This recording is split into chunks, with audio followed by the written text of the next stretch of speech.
Muy buenas tardes desde España, buenos días, América. Empezamos el segundo seminario web del Foro Iberoamericano de Derecho Administrativo, que en esta ocasión congrega a destacados profesores de la materia de toda Iberoamérica para abordar una cuestión de tanta actualidad como es el Estado de Derecho en tiempos de el virus COVID-19. Tenemos con nosotros al profesor Alan Burger-Carías, al profesor Javier Barnés, al profesor Jorge Danós, al profesor Luis Ferney, al profesor Pere Dualde y al profesor Felipe Rotondo. Aprovecho también para decir que el día 5, próximo martes, tendremos otro seminario donde estarán con nosotros la doctora Miriam Ibanega, el doctor Carlos del Piazo, el doctor Luis Enrique Chase Plate, la doctora Gladys Camacho y el profesor José Ignacio Hernández. Hoy estamos aquí todos pendientes de abordar esta cuestión tan importante del Estado de Derecho en tiempos del COVID-19. Pero quisiera saludar, además de agradecer a los colegas que tan amablemente han dejado parte de su tiempo para compartir con todos nosotros, quiero saludar a todas las amigas y los amigos del foro y los cultivadores y estudiantes del derecho administrativo que nos siguen, un gran número, y agradecerles también su presencia y su participación. Vamos a seguir la misma metodología que en la sesión pasada.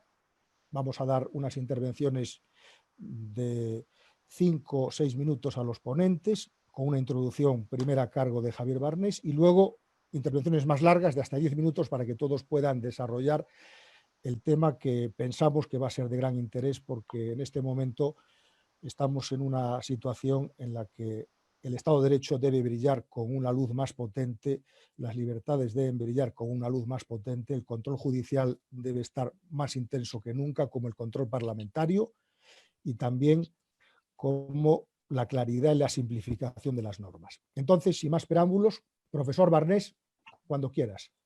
Muy bien, muchas gracias. Buenas tardes desde España. Un afectuoso saludo a mis colegas y amigos que están aquí presentes y a todos los participantes. Desde luego también un sentido reconocimiento a todas las personas que están sufriendo particularmente como consecuencia de esta pandemia. Creo que como juristas este evento de reunirnos aquí, ponernos de acuerdo en un horario para hablar de distintos países sobre el Estado de Derecho, un tema tan importante como ese, es un motivo de satisfacción porque el jurista creo que de esta forma demuestra que no es solo, como muchos creen, un ingeniero social que presta servicios de asistencia legal o jurídica, sino que se preocupa mucho porque se materialicen los grandes ideales jurídicos como son la justicia, la dignidad, la solidaridad, las libertades, que tienen mucho que ver con el principio del Estado de Derecho. Yo solamente voy a exponer aquí ahora 3 ideas iniciales que permitan un poco abrir el debate y las perspectivas que encierra el tema, que en sí mismo es bastante amplio. En primer lugar, el Estado de Derecho evidentemente permite la asunción de poderes excepcionales en situaciones de emergencia. Eso no lo discutimos. Pero al mismo tiempo el Estado de Derecho exige que paralelamente, proporcionalmente, suba el volumen de los controles, de los rigores, de los límites, de los contrapesos, para que ese poder no se ejerza de forma indebida. Pensemos que ya los venerables códigos civiles del siglo XIX hablaban de que las normas excepcionales y las normas temporales solamente se podrían aplicar para los supuestos que contemplaban temporales y materiales. Ya era una expresión clara de que estas situaciones de crisis han de ejercerse con verdadera mesura. Creo que no exagero y que no es una frase si digo que los juristas, en realidad, en esta situación estamos también en alerta, como lo están los médicos, el personal sanitario, y han sido trasladados, ha habido movimientos de un país a otro en ayuda recíproca, o se han recuperado personas que estaban jubiladas para que aparecieran a ayudar. Los juristas creo y que tenemos que hacer presión para que el poder político realmente ejerza esas prerrogativas tan especiales y tan formidables que adquiere con la pandemia, que la ejerza de forma compatible con el Estado de Derecho. Y para empezar, desde luego, como ya se ha dicho, el Parlamento y los jueces deben de subir también el rigor de su control. La segunda consideración, que es el Estado de Derecho. Creo que la imagen más apropiada en estos momentos es la de que el Estado de Derecho es el mejor anticuerpo que la civilización ha encontrado frente al Estado. Es la mejor inmunidad. Nos podemos preguntar, ¿inmunidad para qué o frente a qué? Pues inmunidad frente a decisiones del poder político que sean arbitrarias, que sean caprichosas, improvisadas, que sean desproporcionadas o desiguales, que supongan agresiones innecesarias a libertades, que tengan o padezcan ausencia de controles, o que se trate de un derecho sujeto a una enorme incertidumbre, bien por su falta de claridad, por su falta de consistencia, de coherencia, porque es inestable. En definitiva, es el mejor antídoto para que el ciudadano no sea un súbdito, ni siquiera un ciudadano mudo, sino un ciudadano dotado de dignidad. Por otra parte, la percepción popular que tiene el Estado de Derecho, que se tiene del Estado de Derecho, que tiene el ciudadano de a pie, coincide en esencia con la del jurista. En primer lugar, es ante todo el principio de que todos estamos sometidos, pero todos en primer lugar los poderosos, y desde luego los políticos y sin duda ninguna el ejecutivo. Todos estamos sometidos a la ley y al derecho, lo que significa, como muy bien sabido en frase clásica, que se instaura un gobierno de derecho y no de los hombres. Ello conlleva inmediatamente una presunción general de libertad. Esa es la percepción más o menos coloquial, digamos, o popular que se tiene del Estado de Derecho. Los juristas le añadimos con más precisión algunos contenidos y somos conscientes de que Estado de Derecho es una especie de abreviatura que integra diversos elementos, subprincipios, niveles y que, por tanto, abarca numerosas cuestiones. Que aquí solamente quiero enumerar dos: la dimensión formal o procedimental y la dimensión sustantiva o material. La dimensión procedimental es la que ha seguido la tradición jurídica angloamericana, precisamente, que se ha preocupado porque la ley y el derecho tengan unas determinadas características para que puedan ser compatibles con el Estado de Derecho. Así, la ley ha de ser general, para que sea uniforme e igual para todos. La ley ha de ser abstracta, no nominada, o tiene que ser impersonal, tiene que tener una cierta vocación de permanencia. La ley tiene que aplicarse también por los jueces independientes de modo igual. Un poco serviría establecer una ley de que persiga el tráfico contra la droga si esta solamente se aplica a un colectivo o a un territorio. La tradición europea continental, sin embargo, ha puesto el acento en la dimensión sustantiva o material. No se trata de tradiciones o perspectivas alternativas o una u otra, son cumulativas en realidad. ¿De qué serviría, se dice desde la perspectiva europea continental, que el derecho sea abstracto, general, sea aplicado uniformemente por los jueces correctamente, si ese derecho, por ejemplo, establece la esclavitud? Por tanto, no basta con que el derecho sea, para el Estado de Derecho, no basta con que sea legítimo, que se produzca de acuerdo con el sistema de fuentes, que reúna determinadas características, sino que además ha de ser justo. Desde esta perspectiva, se subraya la importancia de los derechos y libertades y el control judicial, la dignidad humana, que toda decisión del poder público sea racional y racionalizable. El legislador, por mucha mayoría democrática que tenga, no puede decidir arbitrariamente, tiene que ser su decisión racional y racionalizable. Y por último, toda la cultura de la justificación para poder restringir los derechos de la forma más estricta posible, cuando sea necesario. La última consideración que sirve de introducción es qué aspectos más relevantes podríamos, como consecuencia de la suma de esas dos perspectivas, podríamos destacar como realmente incluidos dentro del principio del Estado de Derecho, de los que podríamos hablar en este foro. Pues temas tan conocidos como la legalidad, el sistema de fuentes del derecho, el control judicial, la transparencia administrativa, la proporcionalidad, los derechos y libertades, el diálogo, que es una cuestión hoy día muy importante, más acuciante aún, el diálogo entre ciencia y política, es decir, entre conocimiento experto y democracia. Sin embargo, más que dejarlo así, de forma tan abstracta, he preferido terminar formulando una serie de preguntas abiertas, preguntas retóricas, que nos permitan evaluar en qué punto se encuentra nuestro Estado de Derecho y que guardan relación con los temas a los que he hecho referencia. En primer lugar, en nuestro Estado, durante la pandemia, ¿están funcionando con más intensidad el Parlamento y los jueces. El Parlamento es el hospital de la democracia. Es verdad que habrá que adoptar medidas o normas extraparlamentarias, pero el Parlamento debe estar permanentemente abierto, convalidando, debatiendo, discutiendo, controlando y además estableciendo las mismas normas por sí mismo. De la misma manera que se trabaja, todos los ciudadanos trabajamos ahora por videoconferencia, naturalmente el Parlamento también ha de hacerlo. Y en segundo lugar, los jueces, y en particular los jueces que controlan al Ejecutivo y a la Administración Pública. Recordemos que en las constituciones de la segunda mitad del siglo XX en adelante, en muchas de ellas se reconoció el derecho a la tutela judicial efectiva y se estaba pensando siempre y fundamentalmente en el control del Ejecutivo y de la Administración, es decir, que no existieran zonas exentas o inmunes al control judicial y que ese control judicial tuviera una calidad determinada. Por tanto, en este momento, ¿cómo está funcionando el control judicial? Segunda pregunta abierta, más breve.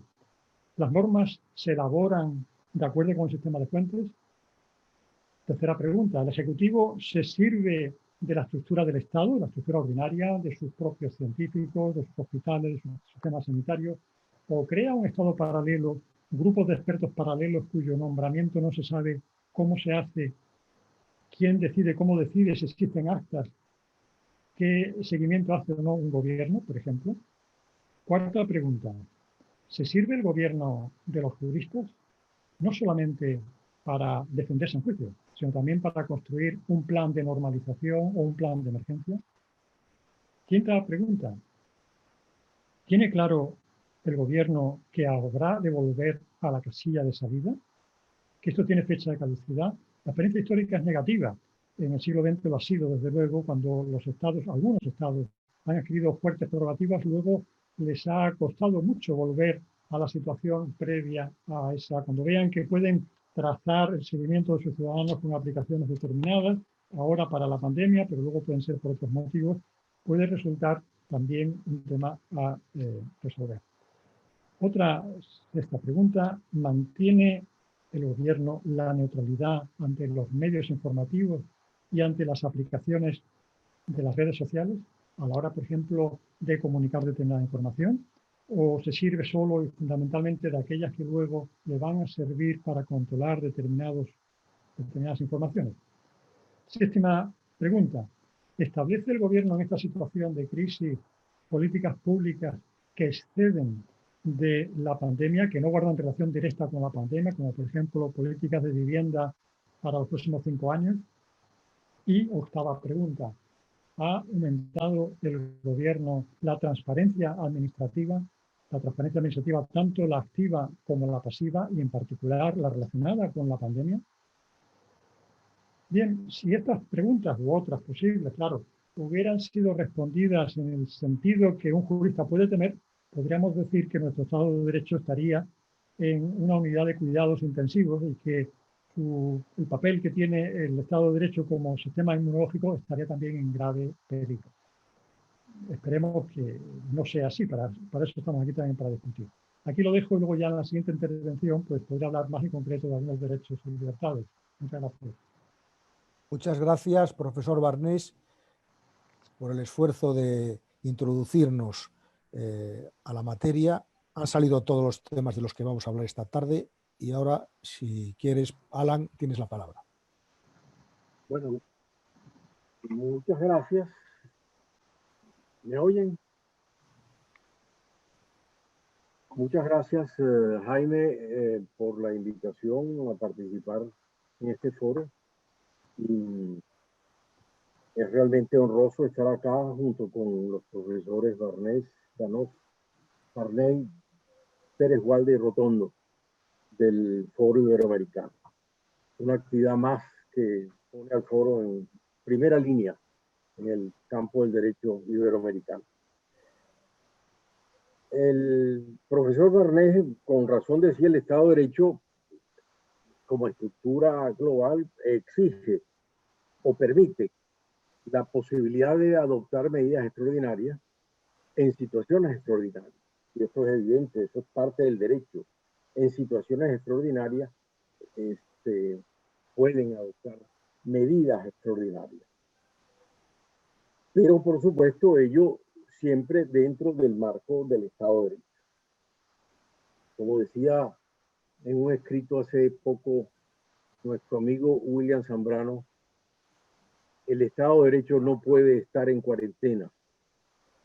El Estado de Derecho no entra en cuarentena.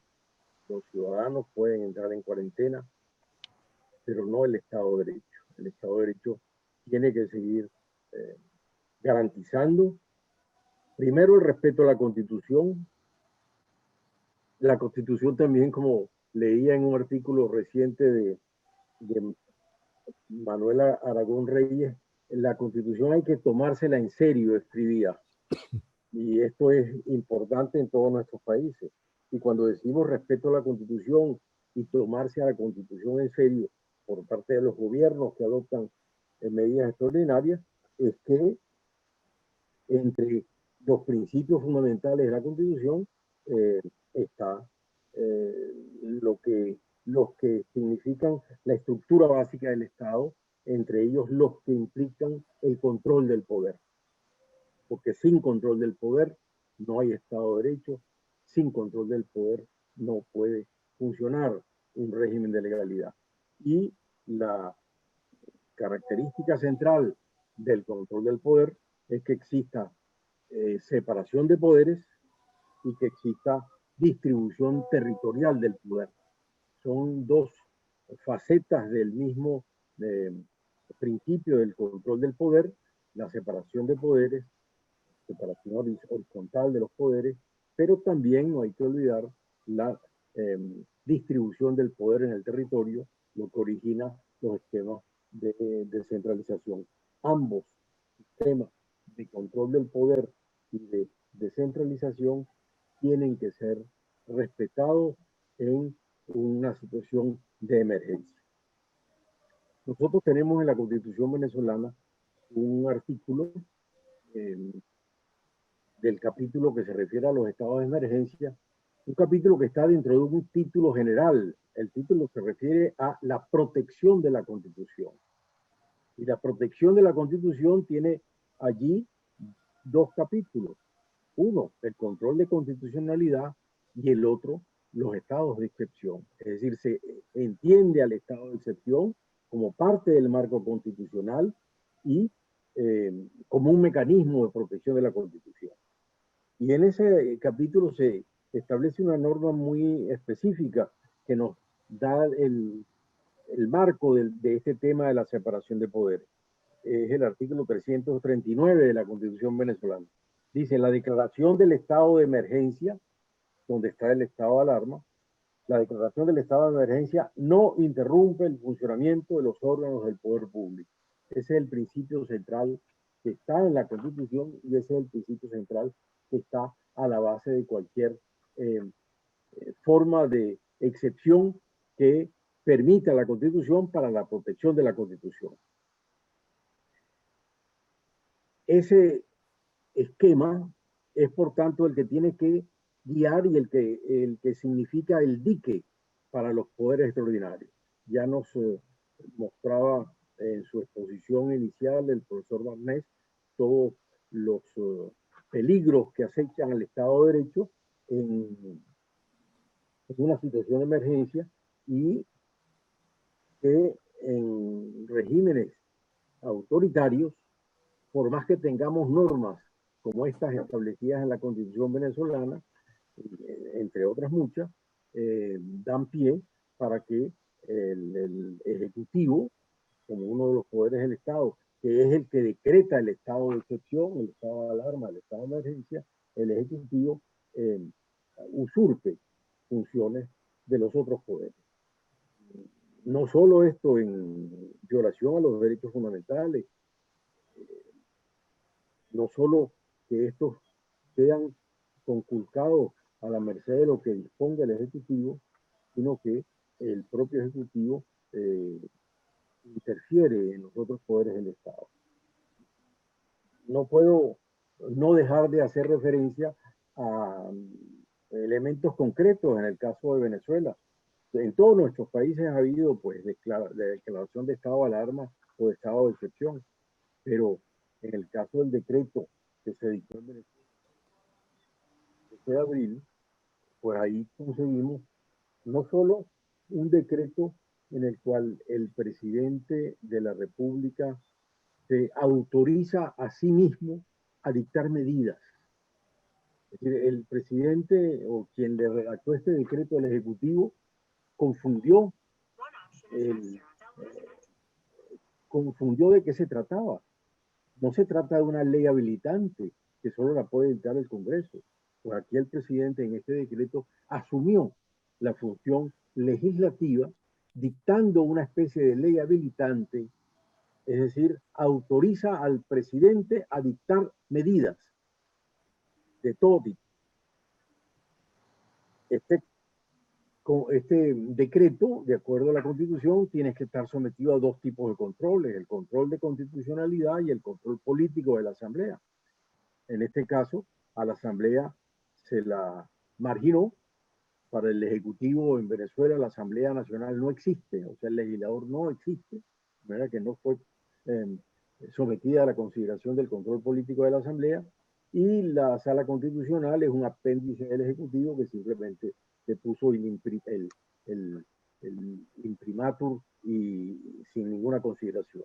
Particularmente ese análisis del contenido del decreto. El decreto no establece medidas, sino que autoriza el presidente se autoriza a sí mismo para dictar medidas.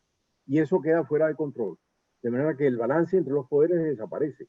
El legislador no puede controlar y el judicial, aún si pudiera haber controlado, controló un decreto que autoriza a dictar los decretos, pero aquellos que son los que van a limitar y a restringir quedan fuera de control. Con lo cual, de entrada, la decisión del Ejecutivo fue una ruptura del Estado de Derecho en el sentido de romper la estructura de la separación de poderes. El decreto, por otra parte, al final trae normas, disposiciones finales. Ordena a las autoridades competentes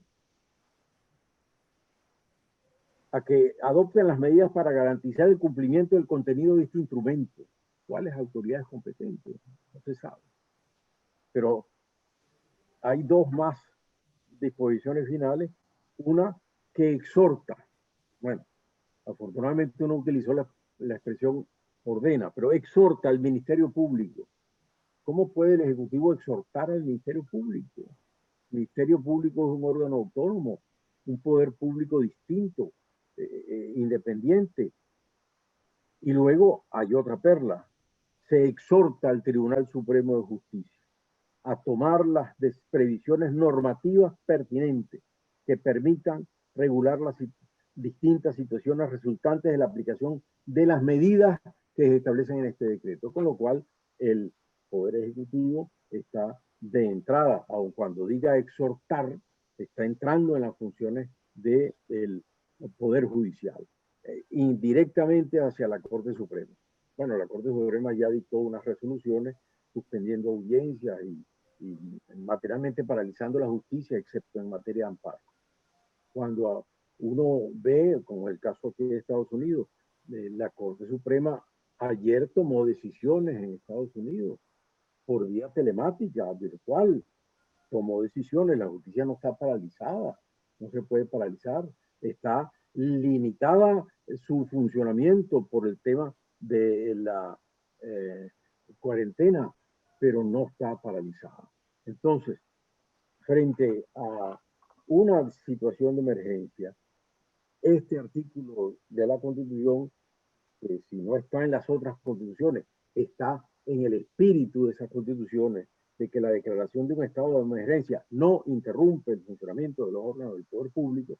Esto significa el principio de que la declaración de un estado de emergencia tiene, por sobre todo, que respetar la separación de poderes, tiene que respetar el funcionamiento de los otros poderes del Estado y en eso, por supuesto, las funciones de control, porque eso es lo que busca la separación de poderes como esencia del Estado de Derecho y de la democracia. El asegurarle a los ciudadanos que hay mecanismos de control del poder. Bueno, dejo hasta acá esta introducción. Creo que me ajusté el tiempo requerido. Muchas gracias, profesor.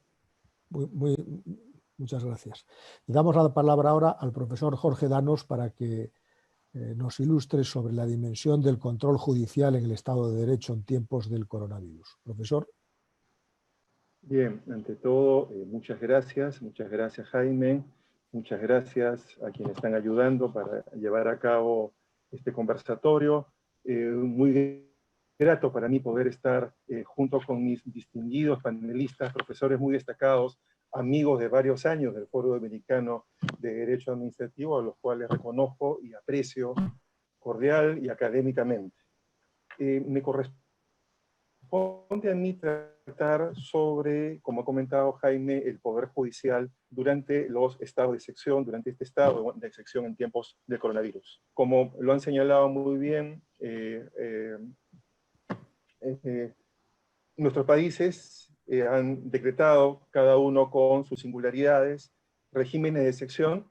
En el caso de Perú, coexiste tanto un régimen de excepción sanitario, en base a las normas sanitarias, como también un régimen de excepción constitucional, que es el estado de emergencia, que se ha ido prorrogando, ¿de acuerdo o no? Y hasta todavía el 10 de mayo, y que conlleva la suspensión de una serie de derechos.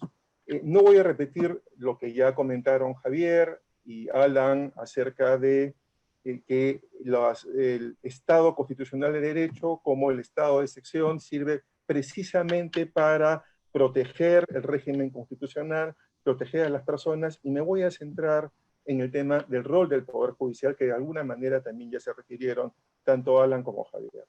Todos sabemos que el Poder Judicial cumple un rol importante en un Estado democrático. Uno, protege los derechos fundamentales, y dos, procura, garantiza el balance, el equilibrio entre los poderes del Estado para evitar la excesiva concentración del poder, situación que necesariamente ocurre en un estado de excepción, en un estado de emergencia. Por tanto, el hecho de que se produzca una situación de excepción como la que conocemos, ya sea por vía constitucional en protección del orden constitucional, o ya sea por vía sanitaria, como ha ocurrido en algunos países, o simultánea, como es en el caso del Perú, lo que tenemos es necesidad que los poderes del Estado, aquellos que sabemos, de acuerdo, son indispensables para poder garantizar el equilibrio, funcionen. ¿De acuerdo? Entonces, nuestra Constitución, cuando habla del estado de emergencia, señala de manera expresa que se suspenden el ejercicio de determinados derechos. Pero sabemos también que existen tratados internacionales que de manera expresa, en el ámbito, ¿verdad?, latinoamericano y sin lugar a dudas europeo, establecen como deberes de los estados garantizar el acceso a la justicia. Esto lo hace el Pacto Interamericano de Derechos Humanos en sus artículos 8 y 25, que se refieren a garantías judiciales y protección judicial, el Pacto Internacional de Derechos Culturales y Políticos de la ONU de 1966, cuyo artículo 14 hablan que toda persona tiene derecho a ser oído por un tribunal competente. Por tanto, además de las normas constitucionales, además lo que es propio del Estado de Derecho, también tenemos tratados internacionales que comprometen a los estados a preservar, ¿sí?, el funcionamiento de la justicia y el acceso de las personas a proteger sus derechos vía la justicia. ¿Cuál ha sido la realidad en el Perú? La realidad en el Perú es que han dejado lecciones, es decir, nuestro Poder Judicial, si no podemos decir que en los primeros, vamos a decir, 15 o 20 días ha estado en cuarentena, como se previno, cuando menos ha estado entre paréntesis, ¿de acuerdo? ¿No? Es decir, nuestro régimen constitucional sí contiene medidas a las cuales voy a hacer referencia a efectos de poder, de alguna manera, equilibrar las situaciones de emergencia con la protección de derechos fundamentales. ¿Sí? Por ejemplo, en el artículo 200 de nuestra Constitución, que es el que consagra los procesos constitucionales, no me estoy refiriendo al contencioso, sino procesos como el amparo, el habeas corpus, entre otros, dice que el ejercicio de estos procesos constitucionales que se tramitan ante la justicia constitucional, jueces ordinarios y en última instancia el tribunal, no se suspende durante la vigencia de los regímenes de excepción. Y lo que señala es que en estos casos los jueces deben examinar la razonabilidad y proporcionalidad del acto restrictivo. Es verdad, estas normas ya están en la Constitución, pero ¿qué ha sucedido? Claro, han sido normas pensadas fundamentalmente en las malas experiencias que ha ocurrido en el caso del Perú y en América Latina en general, por la existencia durante la década de los 60, 70 y años antes de regímenes dictatoriales, de regímenes que por razones políticas acudían a los estados de excepción y violaban los derechos fundamentales. Y por esa razón las normas señalan, estos procesos constitucionales no se suspenden y deben proteger en cualquier caso, de acuerdo o no, la razonabilidad y la proporcionalidad y evaluar, como si nuestro Código Procesal Constitucional incluso establece reglas, e incluso va a establecer que en esos casos de procesos constitucionales lo que va a evaluar es, uno, si es que el derecho afectado por el cual se pide tutela vía amparo es de los suspendidos o no, y en qué medida. Dos, si el acto restrictivo tiene relación directa o no con las causas o motivos que dieron origen a la declaración del estado de excepción. Y tres, si es que resulta manifiestamente innecesario o injustificado esa medida que se puede haber adoptado, la que está siendo cuestionada y por el cual se está pidiendo tutela a través del amparo, es injustificada atendiendo a la situación o a la conducta del agraviado. Estas predicciones existen. Sí, claro. Lo que jamás se ha previsto es una situación como la actual, donde tenemos el aislamiento social. ¿De acuerdo? El aislamiento social y las siguientes cuestiones. ¿Cuál es la razón por la cual nuestro Poder Judicial ha estado letargado? Uno, el aislamiento social que ha impedido poder acudir, obviamente, a los locales, de acuerdo a los jueces y trabajadores. En segundo lugar, nuestros procesos han estado fundamentalmente, con algunas excepciones, basados en archivos físicos, ¿de acuerdo? Y basados en una notificación también personal. No se ha adelantado el tema de los archivos informáticos, salvo en algunas situaciones jurisdiccionales. Y tercero, los jueces tampoco han estado habituados. Hay comunicados de los trabajadores del Poder Judicial señalando que ellos se niegan a trabajar durante esta situación mientras que no termine el estado de emergencia. Algo así como han señalado, algo así, es mejor un trabajador vivo que uno afectado o fallecido, ¿de acuerdo? ¿No? Porque siga funcionando esta actividad por parte del Estado. A diferencia, como todos hemos escuchado, de Colombia, donde el Consejo de Estado ha reclamado que le corresponde ejercer el control de legalidad y que además que lo va a ejercer de oficio, o como hemos escuchado, el Tribunal Constitucional Federal Alemán, que también ha estado, de alguna manera u otra, ha emitido sentencias. En el caso del Poder Judicial peruano, esto en los primeros, diría, 20 días de los 40 que llevamos, nos falta como 15 más, ¿de acuerdo? El Poder Judicial no ha estado casi funcionando, ¿sí? Se han dictado normas y en primer lugar todos sabemos que no estamos hablando solamente de derechos constitucionales, estamos hablando de derechos no constitucionales, estamos hablando del control de legalidad de la administración, estamos hablando de otro tipo de procesos, de cualquiera que podamos plantear en orden laboral, en orden tributario, etcétera, etcétera. Nuestro Poder Judicial ha funcionado poco. ¿Qué es lo que ha venido sucediendo? ¿De acuerdo? Luego, yo diría, de las primeras semanas, el Poder Judicial ha venido tratando de dictar normas para efectos de permitir que algunas instancias del Poder Judicial, digamos, comenzaran a funcionar. Fundamentalmente aquellas penales que atendían en lo relativo a pedidos, ¿de acuerdo?, de beneficios penitenciarios, es decir, para facilitar, ahora todos sabemos la situación carcelaria que ocurre en nuestros países, la congestión carcelaria. En el Perú, el día de ayer, han ocurrido hasta el momento 7, 8 motines en cárceles del país, ¿de acuerdo? Hay un número determinado incluso de fallecidos a propósito del tema de motines, o sea, sobre todo lo relativo a atención de pedidos de beneficios penitenciarios o variación de mandatos de detención.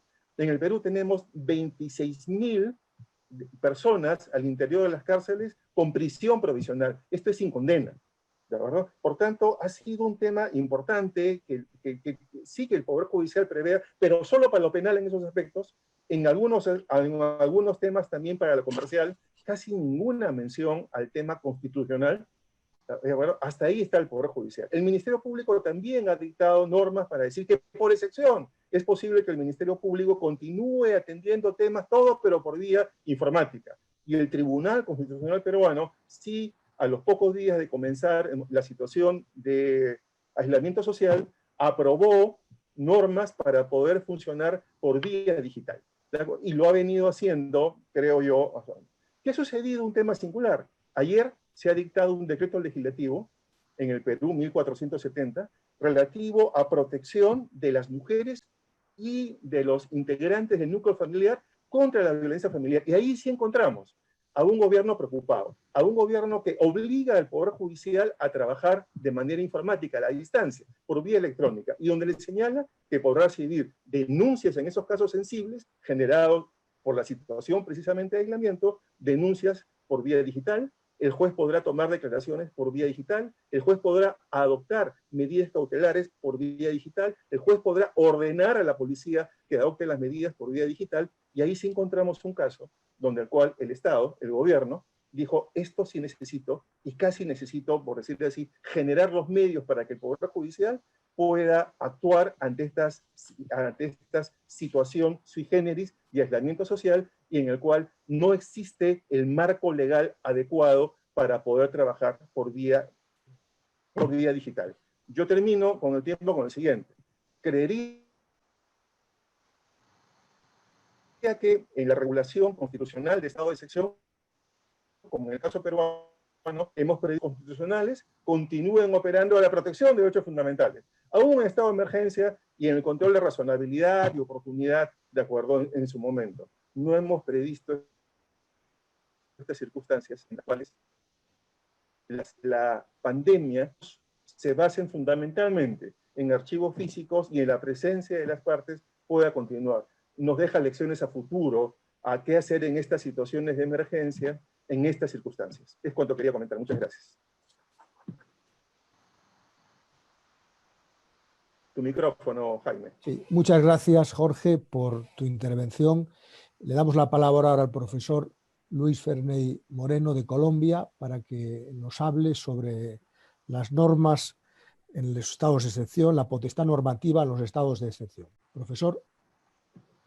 Muchas gracias, estimado profesor Jaime Rodríguez, por la invitación y además por la excelente organización de estos conversatorios que nos acerca a muchos debates en Iberoamérica sobre el derecho administrativo y toda esta situación que estamos pasando a raíz del COVID-19.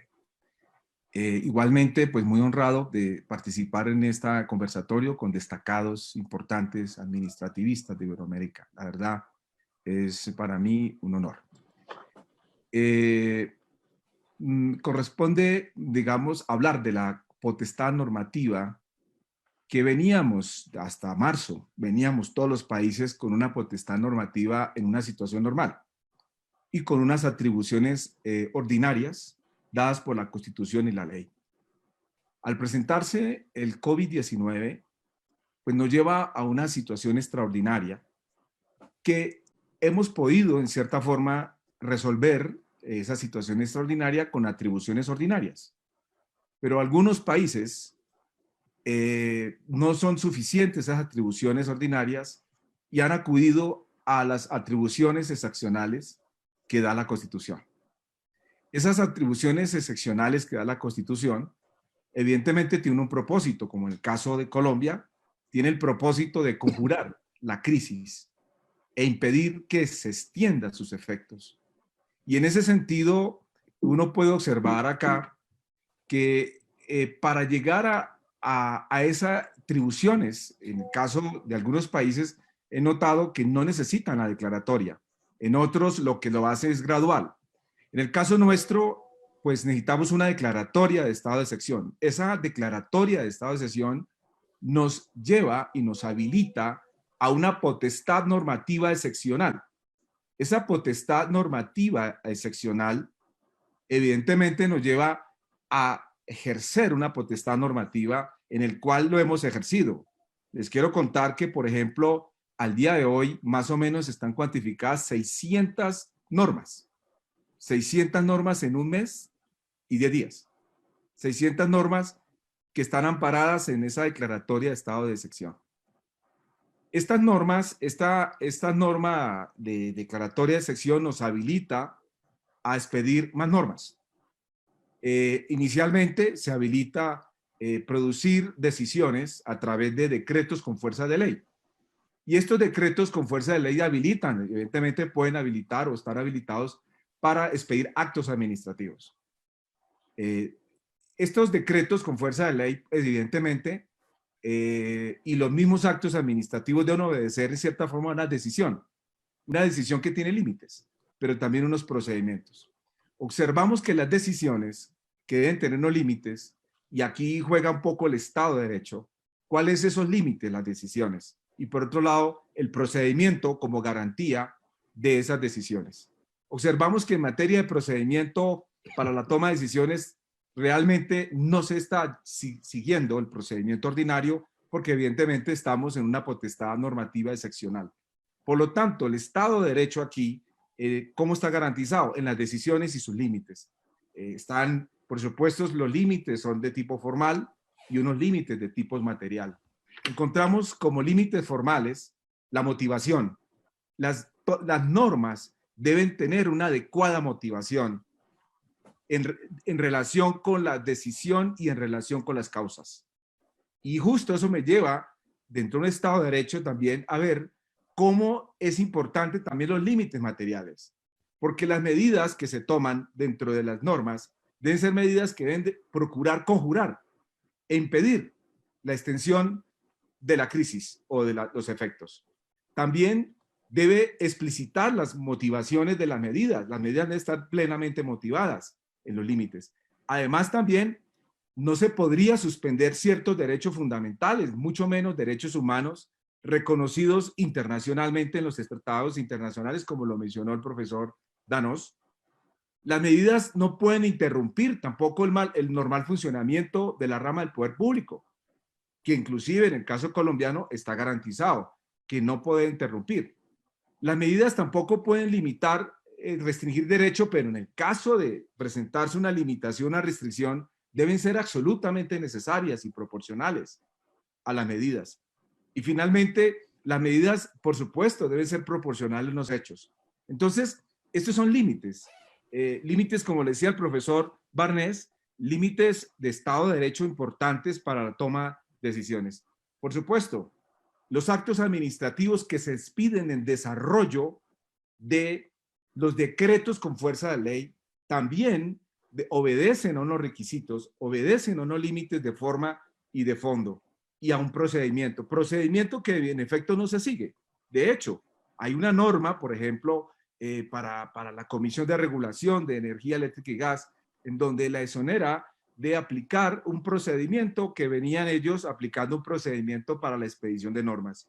Entonces, aquí queda afectado el procedimiento y pasamos a las decisiones que evidentemente deben reflejar unos límites de forma, unos límites de competencia, unos límites de argumentación, unos límites importantes y que sean conexos esas decisiones de los actos administrativos con las causas que tienen origen y la proporcionalidad también de la decisión frente a los hechos.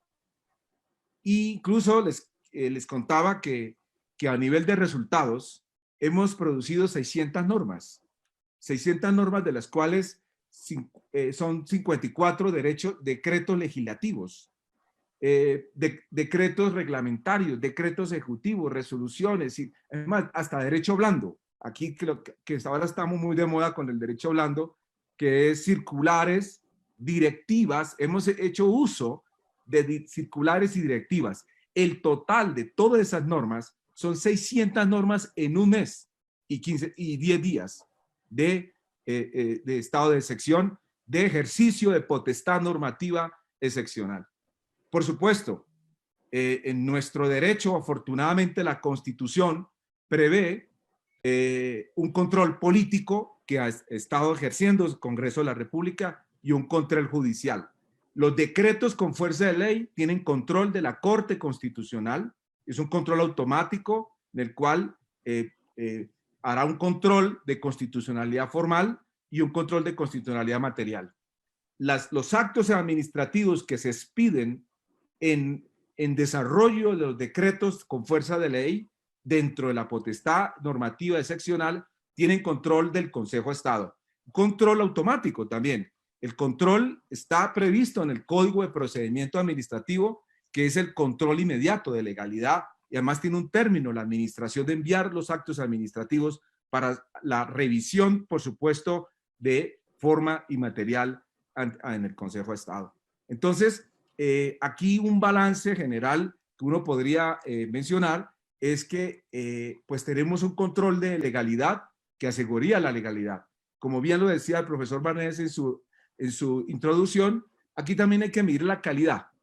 No sé si esas 600 normas tengan una buena calidad, porque la calidad de las normas son importantes aquí también. Hemos ejercido un activismo normativo sin aplicar un procedimiento realmente, o los procedimientos aquí son expresos. Se destaca el uso del derecho blando. Muchas normas son directivas y circulares. Aquí es importante tener en cuenta que nuestro derecho en la Constitución prevé la responsabilidad de la administración pública, del presidente, en cabeza del presidente, en la declaratoria, y que no se cometan los abusos, que eso lo tendrá que mirar, evidentemente, tanto la Corte Constitucional como el Consejo de Estado. Y definitivamente se ha develado, en cierta forma, una falta de coordinación en la expedición de normas, en el ejercicio de potestades normativas entre las autoridades nacionales y entidades territoriales. Por ejemplo, hay un profesor del externado que así lo ha hecho, lo ha mostrado. Lo mismo lo podemos ver en algunas intervenciones del profesor también Jaime Orlando Santofimio, en el sentido de esa coordinación en la potestad normativa excepcional. Entonces, yo dejo hasta aquí de que la potestad normativa excepcional ha sido abundante, ¿no? Demasiado, 600 normas, que no se había producido con atribuciones ordinarias en esas potestades normativas. Voy a dejar hasta aquí, profesor, y continuaremos. Muchas gracias, profesor Luis Ferney. Damos la palabra para el tema del control parlamentario al profesor argentino Alejandro Pérez Duhalde. Tienes la palabra. Ahí está. Bueno, buenas tardes a todos, queridos amigos. Muy agradecido por haberme integrado en este equipo donde efectivamente amigos que vemos poco, ¿no? Como el profesor Barnés, el profesor Ulrich Carías, Jorge Danós, Felipe Rotondo, bueno, varios amigos con los que nos vemos por lo menos una vez al año, y esperemos que este año no vaya a ser una excepción, además de este medio mediático. Voy a tomar para iniciar el control parlamentario una frase de la poesía gauchesca, que en realidad acá es una historieta gauchesca argentina, del autor de Fontana Rosa, que es un gaucho, que es el Inodoro Pereira. ¿Cómo está?, le dicen a el gaucho Pereira. Mal, pero acostumbrado. Bueno, acá estamos mal, pero acostumbrados. Desde que volvió la democracia en 1985 a nuestro país, en 1983, solamente pasaron 18 meses para que el presidente Alfonsín tuviera que recurrir a decretos de necesidad y urgencia y dictar leyes desde el Poder Ejecutivo. No estaban en la Constitución, pero de esto hizo uso en más de una docena de veces en su gobierno. Luego vino Carlos Menem, hizo uso un poco más intenso, ya que en 10 años de gobierno dictó un decreto de necesidad y urgencia por semana durante todo su mandato, pero bueno, finalmente lo incluimos en la Constitución. Entonces, con la previa aclaración de que Argentina es un país presidencialista, no es parlamentario, es presidencialista, la Constitución en 1994 incluyó 2 sistemas para funcionar bajo excepción, bajo circunstancias de excepción como estas en las que podríamos decir que hoy nos encontramos. Entonces, nosotros decimos que lo que teníamos antes era un extremo, que era la declaración del estado de sitio. Eso es la suspensión de las garantías constitucionales. No teníamos un intermedio para enfrentar este tipo de situaciones que no ameritan, como hoy se ha discutido, la declaración del estado de sitio. Y esos 2 instrumentos los trajo la Constitución de 1994. Uno que es la declaración de emergencia, la situación de emergencia, que es declarada por el Congreso de la Nación. En ese marco efectúa delegación expresa de facultades en el Poder Ejecutivo Nacional, fijándole las bases de delegación y con un plazo determinado. Esto es el estado de emergencia. Hemos vivido con estado de emergencia declarado prácticamente desde que dictamos la Constitución del 94 y hoy nos rige una ley de emergencia con delegación bastante amplia, con bases sumamente amplias, que se dictó el 31 de diciembre, poco después de haber asumido el presidente Fernández, y comenzó la vigencia de esta emergencia en todos los campos, incluso el sanitario, no existiendo todavía antecedente alguno de la presencia de la pandemia, mucho menos del COVID-19. Ya estábamos en emergencia sanitaria, económica, etcétera, etcétera, ¿no? Todas las emergencias posibles. Del gobierno anterior solamente teníamos todavía en pie la emergencia sanitaria, perdón, la emergencia social que terminó el primero de enero de este año, pero empalmó con la nueva emergencia. Una segunda articulación especial que tiene la Constitución es la de urgencia, no de emergencia, sino de urgencia. Esta urgencia es apreciada por el presidente de la Nación en acuerdo general de ministros. Ministros que obviamente nombra él y están a tiro de decreto, pero exige la norma específica de la Constitución argentina que esta urgencia se base fundamentalmente en la necesidad de dictar normas con contenido de ley, pero que las circunstancias de la urgencia impiden la realización del procedimiento ordinario del dictado de las leyes. No es posible emplear el procedimiento ordinario de dictado de las leyes, entonces el presidente dicta normas con contenido de ley, con la limitación de que no podrían serlo nunca en el campo tributario, penal, electoral, ni de partidos políticos. Entonces, estas dos figuras que tenemos, la emergencia y la urgencia, hoy resulta que han venido a coincidir en la situación en la que nos encontramos.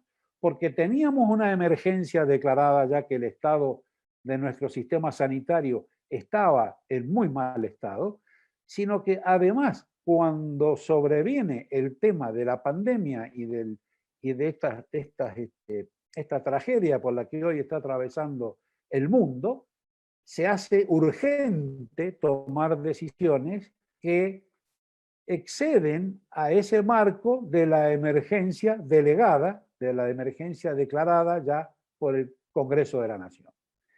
En ambos casos, la Constitución prevé un control, pero que es un control político. Se lo atribuye, por supuesto, al Parlamento argentino, al Congreso de la Nación. Cuando se trata de decretos delegados, aquellos en los cuales el Parlamento hizo delegación expresa, sabe de qué se trata y estableció determinadas bases, lo que prevé la Constitución es que esos decretos son sometidos por el jefe de gabinete a control de una comisión bicameral permanente que tiene o debería tener el Congreso de la Nación.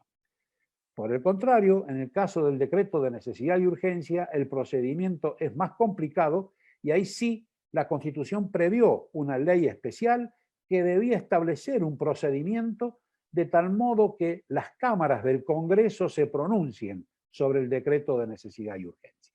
Claro, aquí actuó el Ejecutivo sin previa consulta al Parlamento argentino. Por lo tanto,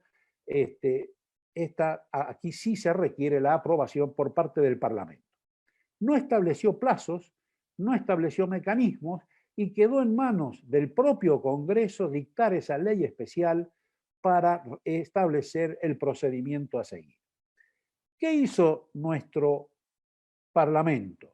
Nuestro Parlamento, de alguna manera, se desentendió de la situación, se apartó de la facultad constitucional que le otorgó expresamente la Constitución argentina y estableció un procedimiento donde, en primer lugar, incluyó a los decretos delegados que no estaban incluidos por el texto constitucional. Rodolfo Barra es uno de los profesores que detectó esto muy prontamente. En segundo lugar, estableció un procedimiento donde el dictamen de la comisión bicameral, que también debe haber en el caso del decreto de necesidad y urgencia, puede o no estar, y su contenido, muy lejos de ser vinculante, ni siquiera es necesario para la decisión del Congreso. Sí mantuvo la normativa constitucional en el sentido de que dice de inmediato tratarán las cámaras. De ahí que quienes hemos estudiado este tema, en algún momento fue mi tesis doctoral hace casi 30 años, quienes hemos estudiado este tema dijimos que implica la convocatoria inmediata a las cámaras. No hace falta convocar a las cámaras cuando el presidente ejerce esta facultad extraordinaria de declarar la urgencia de un trámite legislativo. Se ha discutido mucho y hemos estado todo este mes y lo que llevamos de la pandemia discutiendo si se juntaban y se reunían o no el Parlamento argentino. Recién ayer, anteayer, después de alguna innecesaria consulta a la Corte Suprema, que por supuesto se negó a opinar en abstracto y sin caso, el Congreso se ha considerado en condiciones de reunirse.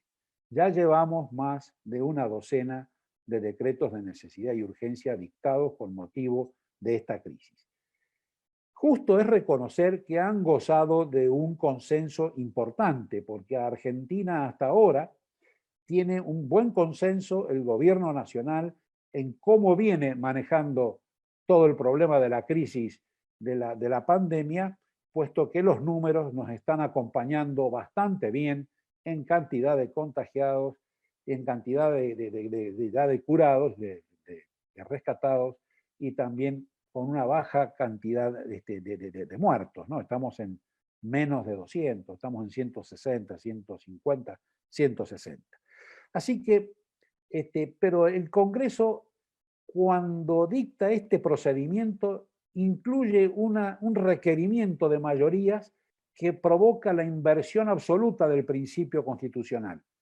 Nuestra Constitución prohíbe por principio la delegación legislativa, prohíbe al presidente dictar normas con contenido de ley, pero nuestra Constitución, o sea, esta ley especial que dicta el Congreso 12 años después, durante el gobierno de Néstor Kirchner, exige la mayoría absoluta de ambas cámaras para poder derogar el decreto de necesidad y urgencia dictado por el Poder Ejecutivo o el decreto delegado.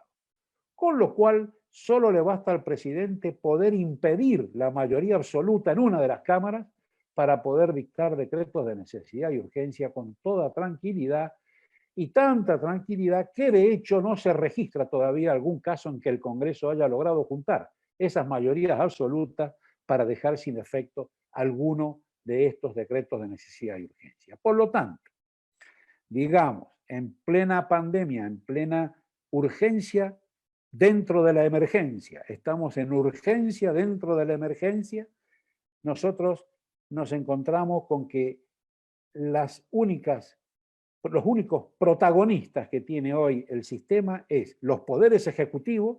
En nuestro sistema federal los gobernadores también están tomando medidas importantes, el presidente que trabaja en consenso con los gobernadores, pero no por eso significa que sea una representación política del amplio espectro político que tiene la Argentina, ya que son muy distintos los componentes de cada uno de los estados federales que tenemos, sino que, bueno, estamos en manos de los poderes ejecutivos y con el solo control de aquellos jueces de la primera trinchera, que es aquella trinchera donde se puede ir y plantear el amparo, donde se puede ir y plantear el habeas corpus cuando se trata de la capacidad de movilización o de moverse físicamente.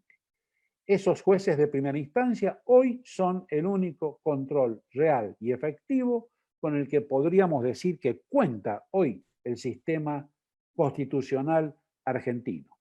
No se están registrando denuncias de abusos en este momento. Tenemos una libertad de prensa y un acceso de información considerablemente importante. En Argentina eso goza de alguna salud importante.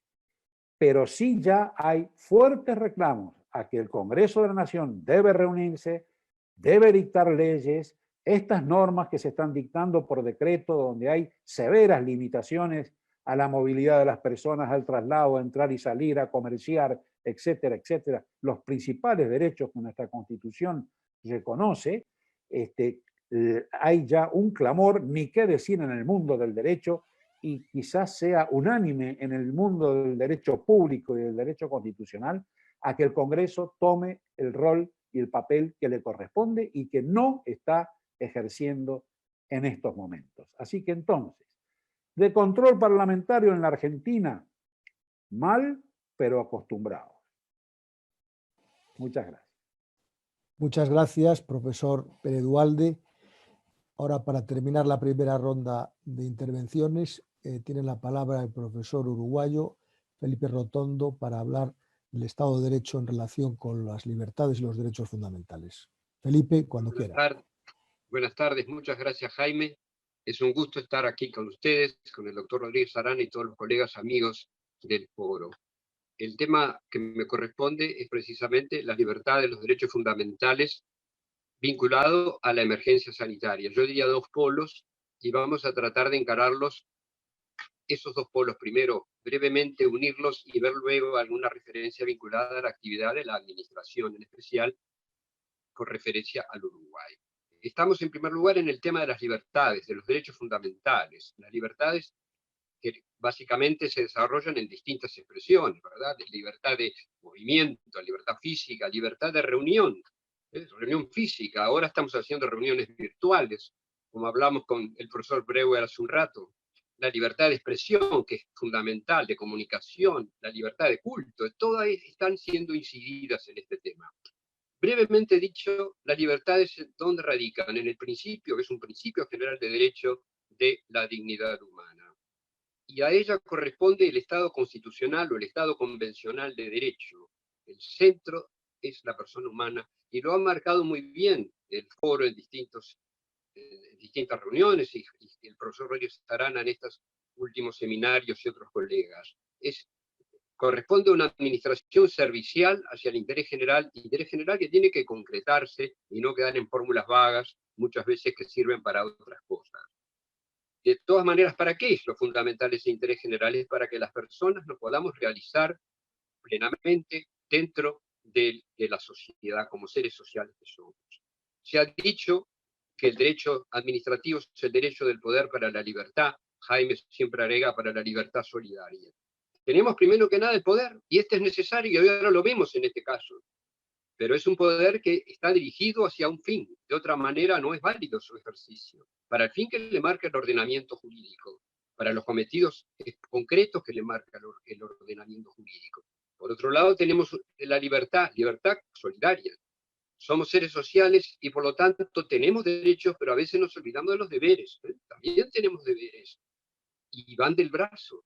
Tenemos el deber de respetar al otro, usando las palabras de nuestra Constitución, de no atacar el orden público ni perjudicar a terceros. De modo que tenemos derechos y tenemos deberes.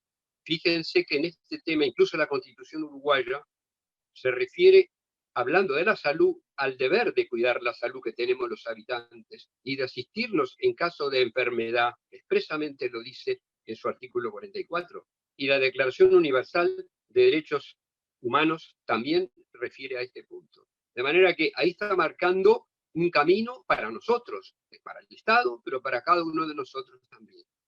Por otro lado, decía que tenemos la emergencia sanitaria.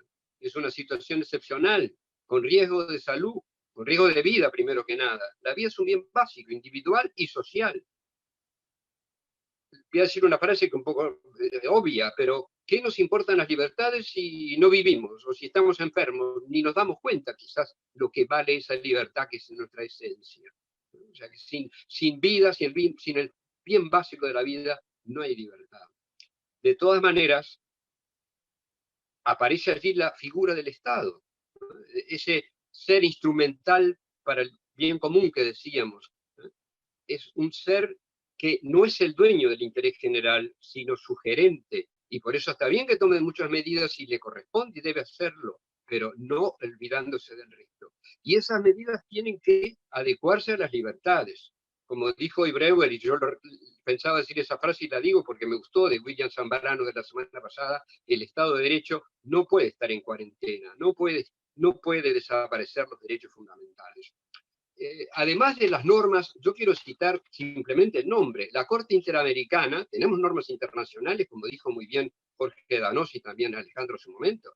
La Corte Interamericana de Derechos Humanos, teniendo en cuenta la Convención y el Pacto de San Salvador, el pacto adicional que prevé el derecho a la salud como bien público, tiene un documento del 9 de abril que se llama el COVID-19. Los problemas y desafíos deben ser abordados con perspectiva de derechos humanos y respetando las obligaciones internacionales.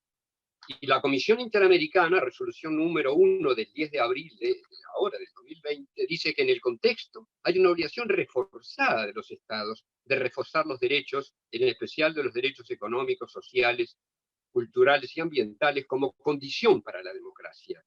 La democracia es la visión política del Estado de Derecho y esto no puede desaparecer. Ahora bien, tenemos un papel clave del Estado y nosotros como profesores de Derecho Administrativo de la administración. Y esa administración, los órganos del Estado actuando en función administrativa, como siempre decía Sayagués, deben actuar en base a qué o de acuerdo a qué. Principio de juridicidad, en base a los principios de derecho, a las normas constitucionales, a la ley. Entonces, acá hay un punto que me interesa subrayar frente a lo que han dicho los colegas anteriormente. Nosotros tenemos previstas en la Constitución medidas extraordinarias o de excepción, las medidas prontas de seguridad para casos graves e imprevistos, dice la Constitución, de ataque exterior o conmoción interior. Pero no se han utilizado. Se está actuando dentro del ordenamiento jurídico previsto, situaciones excepcionales sí, pero no extraordinarias desde el punto de vista del campo del dictado de leyes, que el Parlamento sigue funcionando, del campo de la actuación del Poder Ejecutivo, del Poder Judicial, que evidentemente va a empezar ahora de nuevo a actuar, digamos, sigue actuando, pero ahora creo que a partir del lunes que viene va a entrar de nuevo a funcionar más normalmente, digamos así. Pero fíjense que en el Uruguay tenemos una ley vigente de 1934, orgánica de salud pública, que prevé, el Ministerio de Salud Pública, que es concentrado del Poder Ejecutivo, que puede tomar medidas ante estos casos, suspender actividades, disponer aislamientos, para mantener indemne al país o disminuir estragos de la infección. Estas son las palabras de la ley, etc. Hay ahí actividades de policía. Tenemos un primer punto que es, sí, el ejercicio de la policía. Un importantísimo profesor uruguayo de Derecho Constitucional, Justino Jiménez de Arecha, decía que la policía, antes que nada, es conjugación del verbo prevenir. Y tú bien decías, Jaime, el otro día, la importancia de la prevención. También está allí, antes de castigar o de sancionar, el prevenir. Y eso es lo que está haciendo, lo que se ha tratado de hacer, yo diría, desde mi punto de vista, y dejando de lado toda cuestión política, se ha aunado desde el punto de vista de, digamos, la sociedad uruguaya y los poderes de gobierno también, en este sentido, de asumir este punto. O sea, en la actuación de policía sí, en lo que es necesario, en esa prevención, en esa precaución, también actividad de fomento. Lo decía muy bien el doctor Rodrigo Ferrés en el seminario similar a este el martes pasado, sobre todo respecto a situaciones de personas de vulnerabilidad o pequeñas empresas que requieren una atención especial. Para lo que siempre repetimos y es fundamental que lo tengamos presente, el mínimo vital digno que tenemos todas las personas y que cuanto más hay que tener en cuenta la situación de personas de tercera edad, como están pasando en este día, en que han surgido casos de contagio de la pandemia. Fíjense, es un problema serio, ¿eh? y en otras situaciones similares. De manera que tenemos distintas actividades de la administración, pero la administración que tiene que seguir determinados límites. O sea, también, miren que si me paso de los minutos, me limitan, no hay problema, ya que hablé del límite. O sea, hay límites a la libertad, son necesarios, pero hay límites a los límites. De otra manera, estamos fuera del Estado de Derecho. Y ahí tenemos en primer lugar la fuente legal.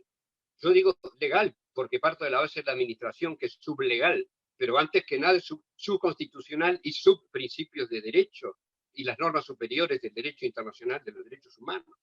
Esa administración además tiene que actuar de acuerdo a esos principios, pero con razonabilidad, o sea, teniendo en cuenta la necesidad o la proporcionalidad de las medidas, su razonabilidad. Y para eso es un tema importante. El Poder Ejecutivo se está asesorando especialmente ahora con técnicos de distintos, y no importa el origen político, partidario, etcétera, sino importa su carácter de multidisciplinario, porque es una actividad en que nosotros primero que nada pensamos en las personas de la salud, pero también importan otros que colaboren desde el punto de vista tecnológico, de sociológico, etcétera. De manera que otro punto importante, y lo subrayo, es que esas medidas tienen que restringir en el menor grado posible los derechos. O sea, tienen que ser necesarias, tienen que ser proporcionadas, tienen que ser razonables, y por eso mismo cuidarse de no extender de más, no extenderse de la raya, hablando vulgarmente. Y como tú, Jaime, también lo has dicho y siempre lo decís en nuestras reuniones, la motivación. Eso es un principio de derecho público que lo tenemos muy claro, pero se cobra más aquí o sea, se declaró por el Poder Ejecutivo, sí, la emergencia sanitaria nacional, pero eso no llevó a ningún estado de excepción.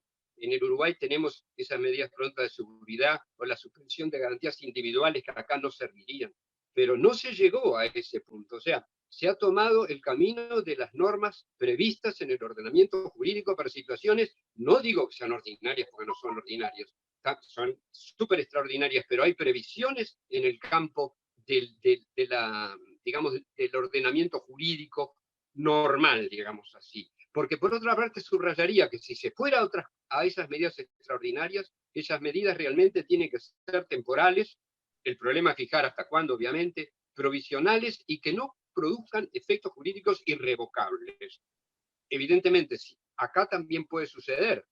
Me refiero a si se llegara a esas medidas de excepción que no han sido adoptadas, que la Constitución las prevé, que en unas famosas inundaciones de 1959 en el Uruguay se adoptaron, y las adopta el Poder Ejecutivo dando cuenta al Parlamento, y el Parlamento puede levantarlas, pero acá, y no valen como decretos leyes, no, en Uruguay no tenemos esa figura, ¿eh? Acá tenemos la Constitución, tenemos leyes y tenemos decretos, reglamentos, pero esas son medidas extraordinarias que no crean reglas de derecho, son medidas para atender la situación, pero no cambian el ordenamiento jurídico.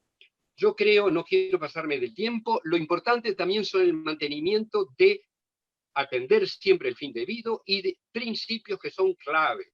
Los controles que hablaron mis colegas antes, el control jurisdiccional, la responsabilidad propia del Estado de Derecho, la transparencia, la participación, porque es importante el papel del Estado, pero también la cooperación de distintos sectores, de los grupos de la sociedad civil. El principio de solidaridad, que ustedes lo marcaron de alguna manera, la responsabilidad solidaria, la libertad solidaria que hablamos hoy, o sea, a nivel internacional, que eso es un punto clave. La globalización en esto, así la vemos clarísima, no hay fronteras para este tema. Y bueno, pero también para atender situaciones especiales de personas en situación de vulnerabilidad. Yo creo, Jaime, que para esta primera intervención dejaría por aquí. Muchas gracias. Muchas gracias, Felipe. Vamos a mirar el reloj porque el tiempo pasa y bueno, tenemos 30 minutos hasta aquí en España serían las 10 menos cuarto. Entonces, yo creo que ahora se pueden hacer intervenciones, somos 5, son 5, de 5 o 6 minutos si es posible. Empezamos por Javier Barnés y terminamos por Felipe Rotondo. Adelante, Javier.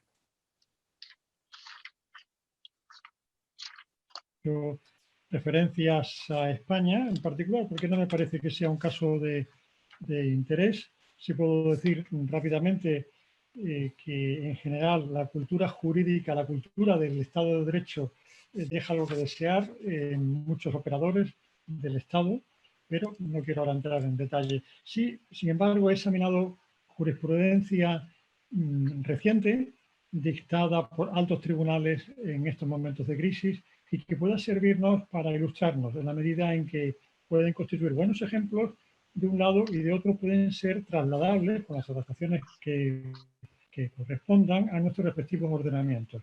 Se trata de 3 sentencias dictadas la semana pasada por el Tribunal Constitucional alemán y que guardan relación directa con el tema que ha salido recurrentemente aquí y que se acaba de decir en la última intervención, de poner límite a la actividad limitadora del Estado.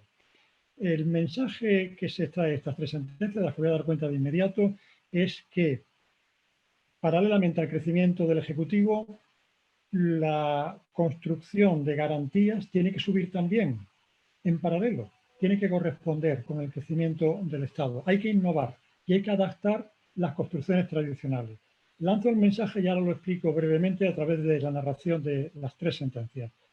Por una parte, el Tribunal Constitucional diría, o ha dicho la semana pasada, como digo, que el test de la proporcionalidad, del principio de proporcionalidad, de una restricción de un derecho fundamental, de una libertad, no es un test que si da negativo ya no hay que practicarlo más, es decir, ya ha quedado cerrado el caso. Es proporcional restringir la libertad de reunión, la libertad de culto, la libertad de expresión o la que fuere.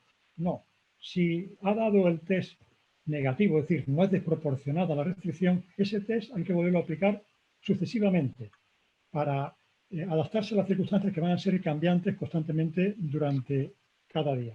Segunda enseñanza o observación, no son suficientes para limitar los derechos la invocación de finalidades genéricas. Esto es muy importante. Es decir, para limitar cualquier derecho no basta con decir el interés general lo reclama, o la situación sanitaria lo exige, o podría ponerse en riesgo o colapsarse el sistema sanitario o el sistema de salud pública. Eso no es suficiente para restringir un derecho. Hay que concretar, hay que especificar. Vuelvo a lo que se acaba de decir, hay que razonar, hay que motivar, pero no pro forma, no de cualquier manera, sino que hay que entrar al detalle. Porque hoy, esta semana, la situación sanitaria o el sistema de salud, en concreto, por estos argumentos y por estas razones, en este momento no permitiría el ejercicio pleno de ese derecho. Esa es la enseñanza que creo que de toda la jurisprudencia que se ha podido producir en estas últimas semanas en Europa me parece la más significativa. Para que se entienda mejor, pongo los dos ejemplos, los que han servido para dictar esta sentencia. Una ha sido la libertad religiosa, libertad de culto. Durante la Semana Santa, una persona, un ciudadano católico, dijo que para él no poder acudir al triduo pascual, a los oficios de Semana Santa, que formaban parte de la esencia de su creencia, de su religión, era una restricción que consideraba desproporcionada y excesiva, dado que se podían utilizar mecanismos, modos de higiene para evitar que la prohibición se llegara a materializar. El Tribunal Constitucional sostiene que en este caso, dadas las circunstancias esgrimidas por la administración del LAN, tiene sentido la prohibición, no puede ejercerse la libertad de culto, porque además, entre otras cosas, si se le reconoce a él, se le ha de reconocer a cualquier otro, aun cuando no haya sido reclamante ni recurrente, y por tanto sería difícil contener las medidas de seguridad que son necesarias. Pero aquí es donde el tribunal dice que esta conclusión no puede ser sino provisional, vale para esta semana, dice literalmente el tribunal. El test de proporcionalidad, que en este caso ha dado negativo, es decir, la restricción no es ilegítima, no es ilícita, no vale, no da una foto fija. Esto se trata de una imagen en movimiento. Bien, primera enseñanza. Segunda, que ha dado mucho que hablar, dos sentencias que reconocen el derecho de reunión y de manifestación en pleno confinamiento, en ciudades precisamente donde el confinamiento era prácticamente total, no tan riguroso como en España, que yo creo que es de los más rigurosos, pero semejante. Y la administración, en este caso además, en un primer supuesto, la administración se sorprende de que haya un grupo de ciudadanos que dice que quieren reunirse y manifestarse. Es verdad, hay que decirlo, que los manifestantes le comunican a la administración que van a ser solamente 50 personas, que van a manifestarse en silencio para evitar que con la voz pueda producirse alguna contaminación o infección, que van a llevar mascarilla y van a guardar 2 metros entre sí. Pero la administración se sorprende. Tanto es así que la administración no le responde por escrito y se limita con una llamada telefónica a llamar al abogado que representa a los manifestantes para decirle que obviamente, son sus palabras literales, no se puede autorizar una manifestación porque estamos en plena pandemia. El caso llega al tribunal por vía cautelarísima, que concluye que esa es una prohibición que carece de todo fundamento, precisamente porque la finalidad es genérica. No basta con decir estamos en situación de pandemia. Eso no es argumento. No basta con decir, como decía antes, que el interés general exige el sacrificio del derecho. No. Hay que estar en las circunstancias del caso y hay que razonar en concreto respecto del caso. De modo que si estas personas garantizan que van a ser un número limitado, van a manifestarse en silencio, van a hacerlo con las medidas de seguridad exigibles, se trata de un derecho que no solamente es un derecho individual, sino un derecho de naturaleza política importante, porque la reunión se visualiza, la manifestación se visualiza, precisamente además era para reivindicar el Estado de Derecho y por lo tanto es un derecho que no puede ceder ante una, digamos, invocación general o genérica. Este es, digamos, el caso de estos dos tribunales. Tengo que decir ya casi como anécdota, porque aquí, claro, se podría poner distinta calificación al nivel de Estado de Derecho en cada ordenamiento, que algunos países lo han intentado acto seguido. Entre otros, en España se ha intentado acto seguido lo mismo, provocar o convocar una reunión, una manifestación entre 20 y 50 personas, y el resultado ha sido negativo. La Dirección General, en nuestro caso de la Abogacía del Estado, por eso hablaba antes de juristas que defienden, pero que a lo mejor no están por construir, la Dirección General de la Abogacía del Estado ha concluido sin más, de modo genérico, sin haber aprendido de esas sentencias, que no es posible. Y lo mismo ha ocurrido en Italia. Bien, lo dejo aquí para no consumir más tiempo. Habría muchos más temas, pero solo si se abriera un tercer turno o otras cuestiones. Muchas gracias por vuestra atención. Muchas gracias, profesor Barnés. Profesor Alan Brewer, cuando quieras.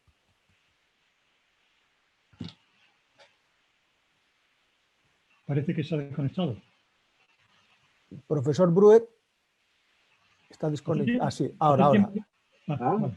Ahora te escuchamos. Adelante, Alan. Bueno, de las exposiciones que hemos oído, creo que podemos sacar la conclusión fundamental que el estado de excepción es parte del esquema del Estado de Derecho y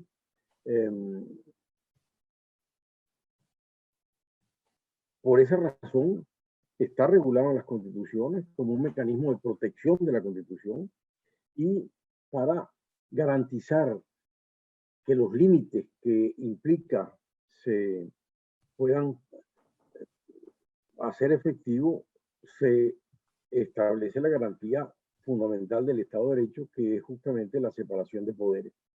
Eso es lo que conduce al control judicial, del cual nos habló el profesor Danó, el control parlamentario, del cual nos habló el profesor Pérez Walde, y a través de esos mecanismos de control, la potestad normativa, del cual habló el profesor Ferney, y la protección de las libertades fundamentales, que destacó el profesor Rotondo, se garantice. Ahora, hay dos aspectos centrales en este esquema del funcionamiento del control derivado de la separación de poderes en relación con los estados de emergencia que quiero insistir. En primer lugar, es que estos estados de emergencia, estados de excepción, estado de alarma o como tenga el nombre en las constituciones, solo pueden dictarse cuando el régimen legal ordinario no permita afrontar las situaciones que se plantean. Esto incluso es un texto expreso en la Constitución venezolana. Se puede dictar estos estados de emergencia cuando resultan insuficientes las facultades de las cuales se disponen para hacer frente a tales hechos. Eso dice la Constitución. ¿Esto qué significa? Bueno, este es un campo de control. Dictado un estado de emergencia, el control parlamentario y el control judicial tienen que versar en primer lugar sobre esto. Son necesarias las medidas frente a al régimen general.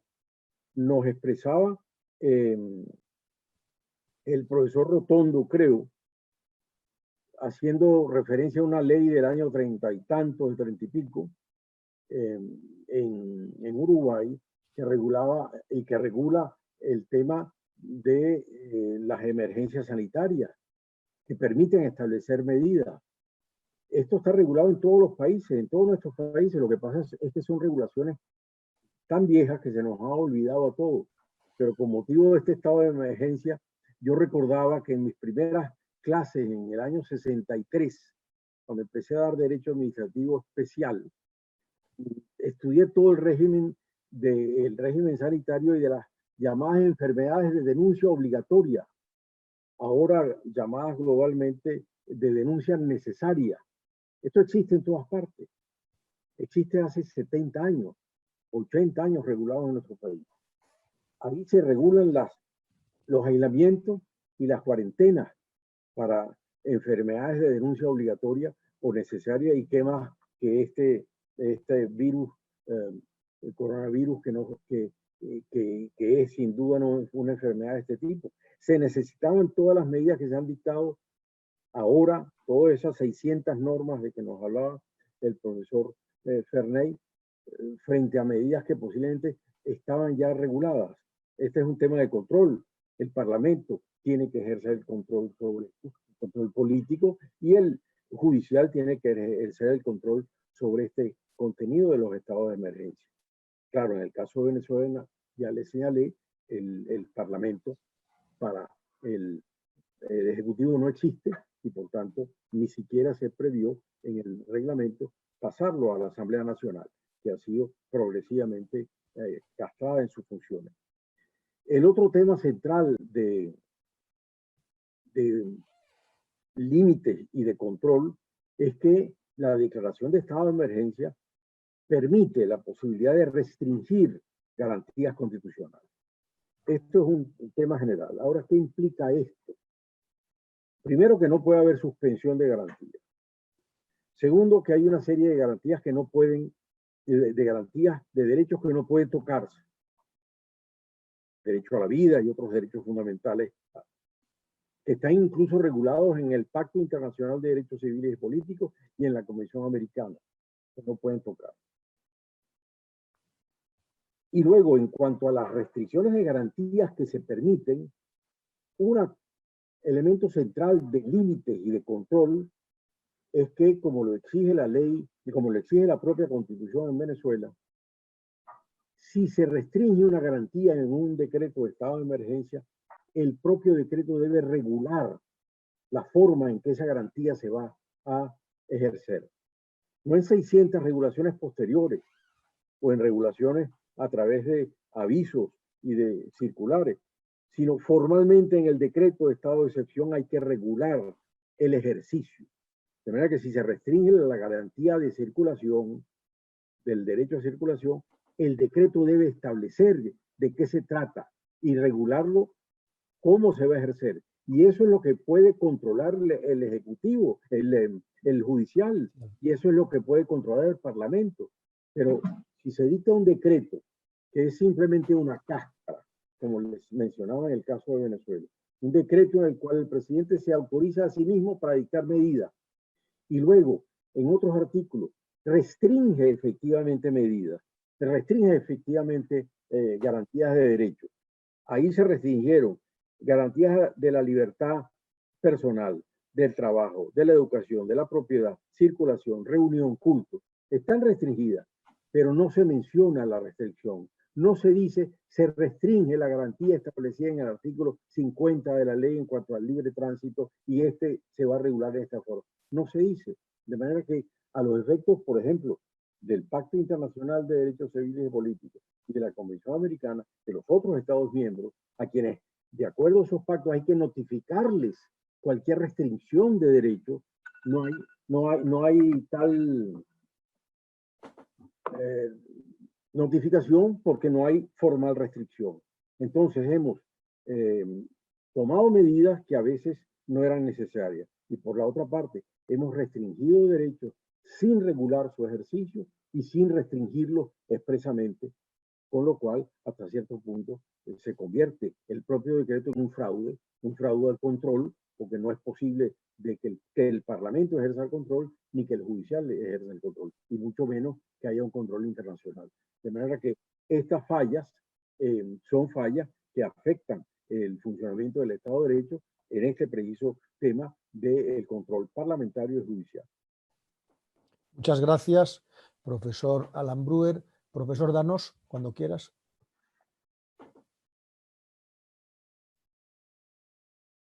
Tienes que, Jorge. Ah, sí. Ya, me voy a referir específicamente al caso peruano. la situación de emergencia, vamos a decir, respecto de los dos poderes del Estado, principalmente venimos refiriéndonos que es al Congreso y al Poder Judicial, digamos que cuando se declara los toma en una situación especial. Ya hablamos del tema del Poder Judicial, de acuerdo con la situación de emergencia, con la prohibición de buena cuenta de contacto social, con jueces no habituados a utilizar medios electrónicos y finalmente regulaciones procesales basados principalmente en temas físicos. Pero ¿qué sucedía con el Parlamento en el Perú? Yo estoy seguro que todos recordarán que el año pasado se disolvió el Parlamento por un tema de impasse político constitucional con el Poder Ejecutivo. Justo el Congreso fue elegido, el nuevo Congreso, por el periodo que resta, que es un año y medio, fue elegido a comienzo de este año y estaba pendiente más bien de poder constituirse, ¿de acuerdo? Y todo esto se demoró, precisamente en estas circunstancias todavía electorales. El asunto es que cuando ha comenzado el Congreso, el nuevo Congreso siempre ha arrastrado, lamentablemente, creería yo, el descrédito que tuvo el anterior, que originó en buena cuenta su disolución. Más allá que en nuestro país han habido debates acerca de la constitucionalidad o no de la disolución, lo cierto es que es una medida prevista en la Constitución. Y el Tribunal Constitucional además dijo que estaba, digamos que la medida no fue inconstitucional.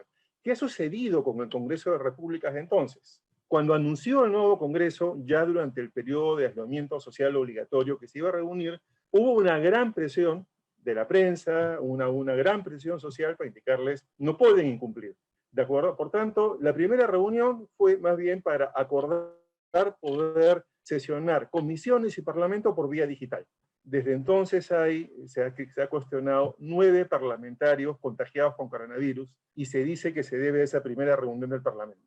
¿De acuerdo? Lo cierto es que, ¿qué ha sucedido con el Parlamento? Podemos ver ahora nosotros en televisión las sesiones digitales de las comisiones, etcétera, pero en general no gozan de gran legitimidad a pesar de haber sido recientemente elegidos. Es un tema que todavía está pendiente. Y además, si es que evaluamos las primeras propuestas normativas de los grupos parlamentarios, realmente la tendencia ha sido bastante populista y en competencia con el Poder Ejecutivo. Resalto un tema muy importante, creo yo, en los parlamentos democráticos modernos que hay que tomar en cuenta: transparencia. Y ese, como ya lo han dicho, ¿verdad?, mis colegas, la transparencia es un factor importante en estos periodos de emergencia donde el poder se concentra en el Poder Ejecutivo. A diferencia de lo que dijo Alejandro, que en el caso de Argentina es un país federal, ¿de acuerdo? Y otros países que tienen gobernadores, presidentes de comunidades. En el Perú, nuestro país, los presidentes regionales no tienen el mismo nivel de poder. Y los alcaldes y presidentes dependen en gran parte de las transferencias económicas del Poder Ejecutivo. Y lo que hay es una concentración, dado además la necesidad de poder dar una utilización eficiente de los recursos indispensables para efectos de atender, dice, la emergencia en estos casos. ¿Sí? Y por ende se ha concentrado en el Poder Ejecutivo. El Congreso de la República está todavía comenzando recién, y no obstante ser recién elegido, todavía con una legitimidad en veremos, todavía se observan ciertas tendencias a disputarle en el plano político al Ejecutivo algunas parcelas, pero sobre todo con propuestas normativas de carácter muy populista, y por ende el Congreso no ha sido hasta el momento un factor importante en este equilibrio. Y sobre el Poder Judicial ya comenté, da la impresión que lo que ha sucedido, se viene prorrogando en los últimos meses, es que la sustitución en buena cuenta del rol de equilibrio le ha correspondido más bien a los medios de comunicación. Son los medios de comunicación los que han asumido este rol de alguna manera de exigir transparencia, de poder cuestionar, de poder ser correa de transmisión de ciertas demandas sociales, con o sin agendas propias o no, pero son los medios de comunicación. Y eso está ocurriendo, cuando menos en el caso peruano. Y además son medios de comunicación que reclaman, yo no veo que reclamen fondos del Ejecutivo, pero que también toda esta época de pandemia se nota, no tienen publicidad. ¿De acuerdo? Entonces, pero ¿cómo es que en nuestro sistema democrático, sí, que yo podría señalar, tienen las previsiones jurídicas, como he comentado, que incluso el Poder Judicial como lo señalan tratados internacionales, debería continuar operando sus procesos constitucionales durante estado de excepción. Sin embargo, esta experiencia nos demuestra que tenemos que aprender. ¿De acuerdo? Creo que en el caso del Parlamento es un tema de coyuntura. Creo que en el caso del Poder Judicial vamos a tener que, a futuro, poder pensar cómo prever estas situaciones de crisis sanitaria que impidan el poder trabajar y, por ende, poder realizar las sesiones y una serie de aspectos a la distancia.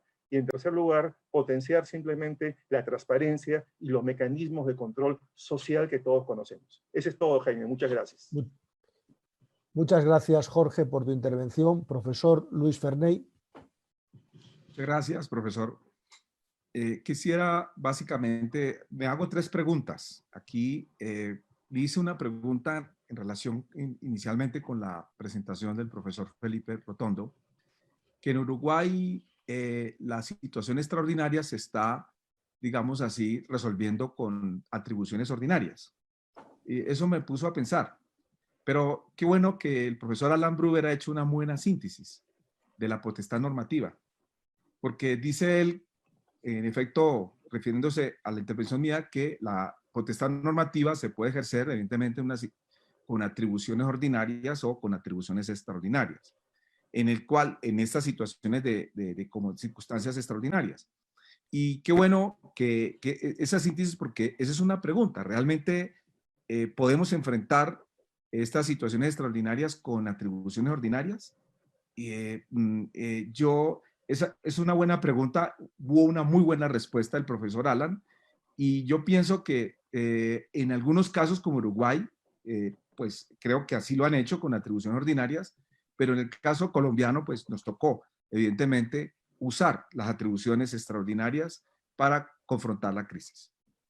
Nosotros, pues al usar esas atribuciones extraordinarias, pues salimos a la declaración, pero aquí quiero decir algo importante, es que salimos a dictar normas y normas, como ya les mencioné, y que más allá del control de constitucionalidad que lo tienen estas normas, o sea, los decretos con fuerza de ley tienen control de constitucionalidad, y más allá del control de legalidad de los actos administrativos que se expiden en desarrollo de estos decretos con fuerza de ley que se expiden en estado de excepción, más allá de ello, me pregunto, es importante medir también la eficacia de las normas. ¿Qué tanto esas normas deben cumplir los objetivos públicos? Yo repasaba en estos días un libro del profesor Jaime Rodríguez sobre el interés general. Hoy en día, ¿cuál es el interés general en estas circunstancias que estamos viviendo? ¿Cuál es el interés general? Por ejemplo, aquí se ha criticado mucho la posición de los bancos frente a las situaciones de crédito frente a los ciudadanos, y qué ha hecho el Estado frente a la inactividad de los bancos frente a los ciudadanos con dificultades. Entonces, ¿cuál es el interés general aquí? Y sobre todo, me pregunto, además del control de constitucionalidad y de legalidad, me pregunto también, ¿cuáles son las calidades de las normas? Sobre todo eso me permite introducir un poco lo que decía el doctor Jorge Danós sobre la transparencia. Yo soy totalmente convencido que la transparencia se garantiza a través del procedimiento de emitir la norma. Y si acá el procedimiento es express, no se cumple, digamos, unas herramientas básicas de procedimiento. Por ejemplo, la consulta pública. Una consulta pública es un instrumento de medir y de garantizar la transparencia. Pero si no se aplica un procedimiento con todo el rigor, digámoslo así, uno sabe muy bien que en una situación de crisis, pues aplicar todas las herramientas de un procedimiento, pues no da lugar. Pero de todas maneras, habrán algunas herramientas como la consulta pública que son importantes para garantizar o darle garantías a un procedimiento de expedir una norma.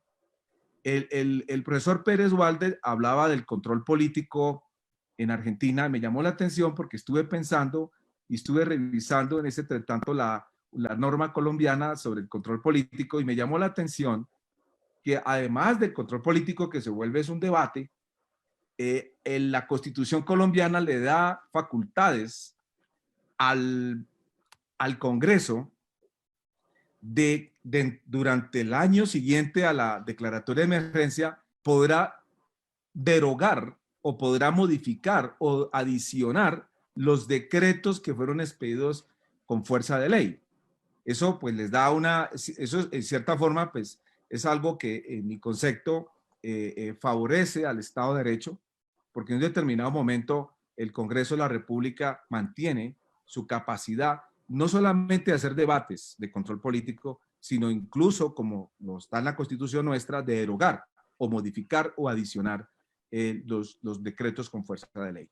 Entonces, aquí, para rondear un poco mi intervención y terminar, yo pienso que definitivamente, viendo las diferentes intervenciones, hay diferentes maneras de proteger el Estado de Derecho. Y el Estado de Derecho aquí, con potestades normativas excepcionales, es donde más se debe garantizar, sobre todo por el tema de la dignidad humana frente a situaciones de crisis. Ese es el punto. Entonces, dejo aquí un poco para no usar del tiempo. Muchas gracias, profesor. Muchas gracias, profesor Luis Ferney. Profesor Alejandro Pérez Duhalde. Tienes que quitar el sonido. Alejandro, no se te escucha. ¿No? Me dice ahora. que vos me tenés que habilitar, sí. Ya está. Bien. Miguel Ángel Egmejian, un recordado constitucionalista argentino, decía que en situaciones en que hay otorgamiento de poderes extraordinarios, se impone la necesidad de controles también extraordinarios. Parece una verdad de perogrullo, pero normalmente no es así. Hoy creo que es evidente el predominio de los poderes ejecutivos. Incluso hasta observamos con preocupación los exabruptos de los poderes ejecutivos, y no hablo solo del argentino, ¿no? Me estoy refiriendo desde Johnson a Trump, a Bolsonaro, hoy los presidentes se sienten todopoderosos y muy poco controlados. Esto produce un efecto muy nocivo sobre los parlamentos, donde en Argentina esto le provoca un segundo daño colateral muy fuerte, que es a profundizar la crisis por la que ya atraviesa el federalismo argentino. La descripción que hacía recién Jorge Danós del sistema unitario de los peruanos no dista mucho de la descripción que yo podría hacer de mi país con sistema federal y todo. Los gobernadores tienen pocas facultades, los gobernadores dependen de la caja del presidente de la nación. Entonces, la disminución y yo diría, la desvalorización del control político parlamentario en estos tiempos de predominio tan fuerte de los sistemas presidenciales es muy grande. Y hay un segundo efecto que para mí también es muy preocupante, porque si algo nos está haciendo tomar conciencia, esta pandemia es de nuestra interdependencia mundial. Este problema no es solo italiano o español o brasileño, este es un problema de todos. La figura que usó Francisco, el Papa, de una barca, creo que es extraordinariamente figurativo. Estamos todos en una misma barca y cada uno está buscando salvarse solo.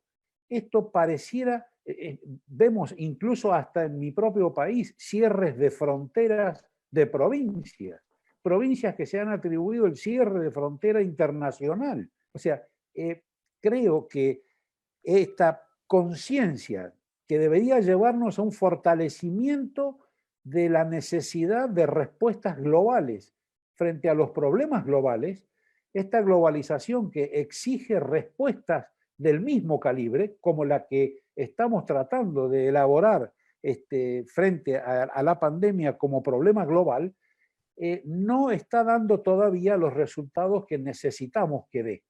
O sea, hoy lo único que tenemos globalizado en serio es la información, que también es bastante deficiente. En la medida que contiene información china, por ejemplo, la hace a toda imprecisa, desconfiable y sabemos que no es controlada. Entonces, es lamentable porque hay universidades de alto prestigio que se están manejando con números que no son confiables de ninguna manera.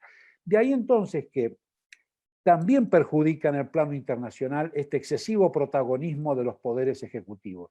De esto tienen que surgir acuerdos. No podemos tener una política, los argentinos, distinta o contradictoria con uruguayos, brasileños y chilenos, y así sucesivamente en todo el resto del planeta. No vamos a poder salvarnos solos ninguno de nuestros países, a menos que estemos pensando en que vamos a poder sobrevivir solos. Creo que el mundo hoy nos demuestra que esto no es posible. De ahí entonces, necesitamos fortalecer esta conciencia global, esta conciencia de control. Tiene razón el profesor Brewer Carías cuando dice que hace muchos años que teníamos normas. Es cierto, el Código Penal argentino tiene un delito de hace 100 años, que es el incumplimiento de las órdenes en problemas de epidemias. O sea, es un delito penal que tiene prisión prevista, el 205, que lo hemos estudiado en la facultad, en teoría porque no teníamos epidemias. Bueno, muy bien, ahora la tenemos. Y la respuesta es verdad, existía y se había pensado en ese momento. Entonces, urgente control sobre estos ejecutivos, urgente coordinación de políticas internacionales. Estos foros como el que estamos hoy teniendo, esta reunión, acá nos estamos dando cuenta de que los problemas que tenemos son los mismos. O sea, acá estamos representando países que estamos muy lejos uno de otro y tenemos el mismo problema y las mismas respuestas. Lo que planteó recién el amigo Farney. Estamos en el mismo barco, diría yo, y las respuestas tienen que ser conscientes de eso y tenemos que salir hacia una respuesta jurídica a la globalización que se impone cada vez más necesaria. Muchas gracias por haberme dejado participar de esta reunión. Muchas gracias, profesor Alejandro Pérez Duhalde. Para terminar, el profesor Felipe Rotondo.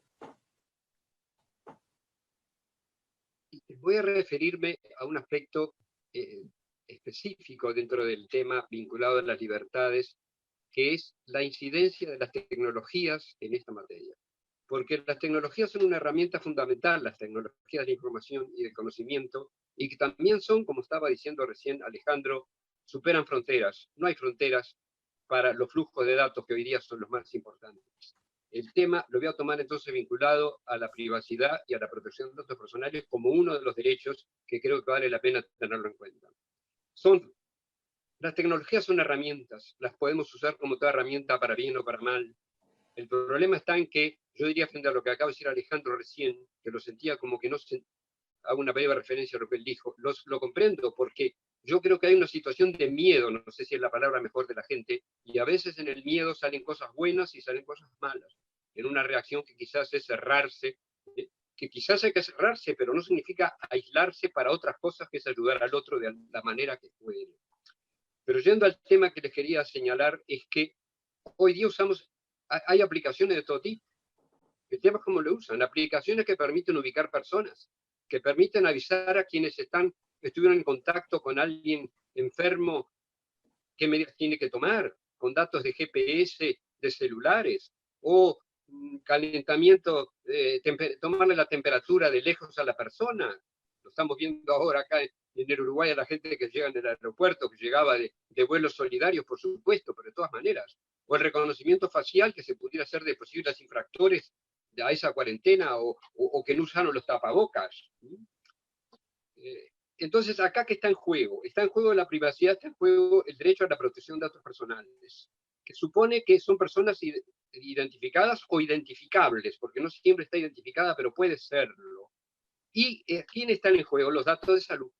Y los datos de salud en todas las legislaciones, porque así está en el Reglamento Europeo de Protección de Datos, que Europa tiene en ese sentido una normativa uniforme y homogénea y vinculante desde el 2018, pero está en la Argentina, en una ley que ya tiene sus años. Hay un proyecto nuevo, digo Argentina, pero Brasil tiene una normativa muy reciente, más nueva, en el Uruguay lo tenemos.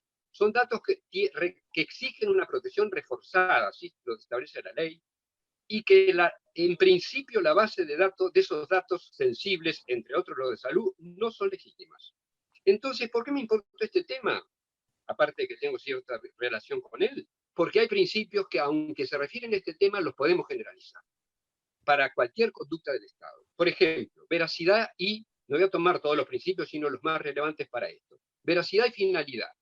Que los datos que se toman y que se usen sean exactos, que no sean excesivos para la finalidad que corresponde, que si se altera la finalidad sea dentro de lo legítimo, porque si yo tuve datos vinculados a atender la epidemia por parte del Estado, que mañana lo utilice para otras cosas que no tienen nada que ver. Y si lo quiere hacer, primero que pida el consentimiento, que es la regla de lo que voy a hablar después.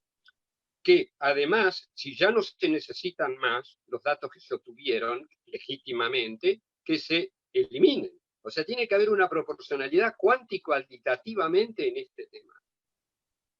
Otro principio es el de la lealtad. ¿Cómo se obtienen esos datos? ¿Para qué? Lo dije antes, pero ¿cómo? En principio tiene que la persona saberlo, que no se le oculta a quien se le está obteniendo. Los datos de salud, por otro lado, tienen una normativa especial. En Uruguay están reforzados, diría yo.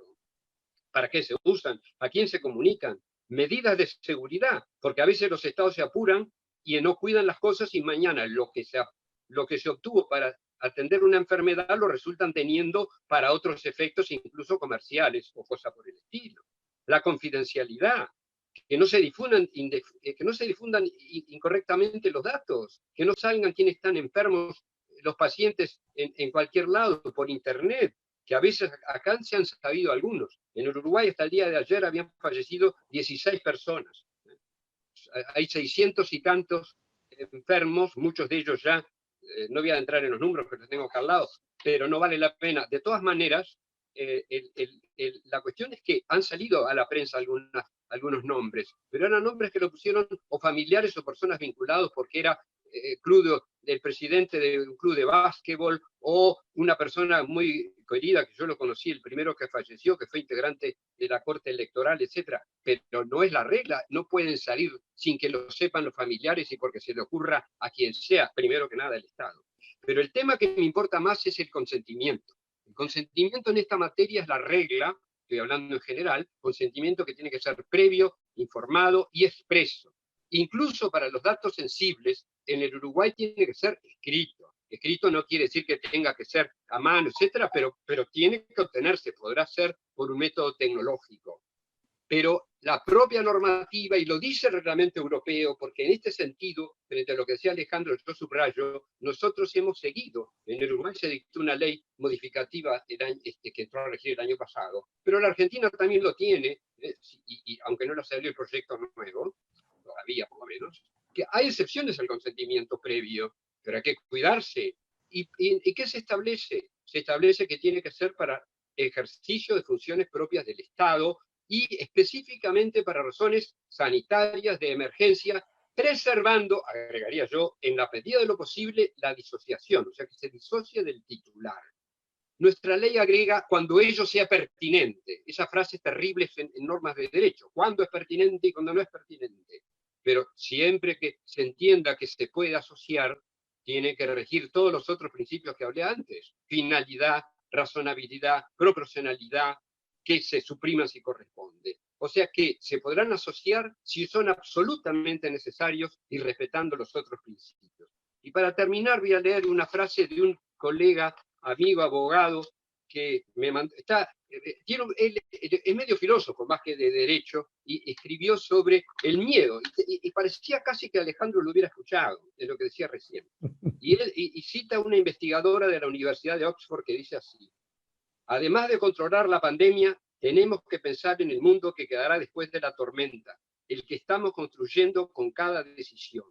La privacidad es importante porque le da poder a la ciudadanía, hay que defenderla. Demasiadas veces las medidas temporales tomadas en momentos de emergencia llegan para quedarse. Todos tenemos que vigilar la democracia. O sea, yo digo para la privacidad, pero esto lo extiendo. El coronavirus se ha llevado ya y se llevará a muchos seres queridos, nos ha robado el sueño, nos está robando el sueño, está dañando nuestra economía, nos ha arrebatado nuestros planes. No podemos dejar que nos roben también nuestros derechos. Creo que sigue con el tema de privacidad, porque la frase estaba vinculada a ese tema, pero yo la ahorré porque creo que mi interés, aunque refería a la protección de datos personales y a la privacidad, es que tenemos que cuidar nuestros derechos. Para cuidar nuestros derechos, tenemos que cumplir nuestros deberes también. Muchas gracias, Jaime. Muchas gracias a todos, queridas amigas y queridos amigos del Foro Iberoamericano de Derecho Administrativo.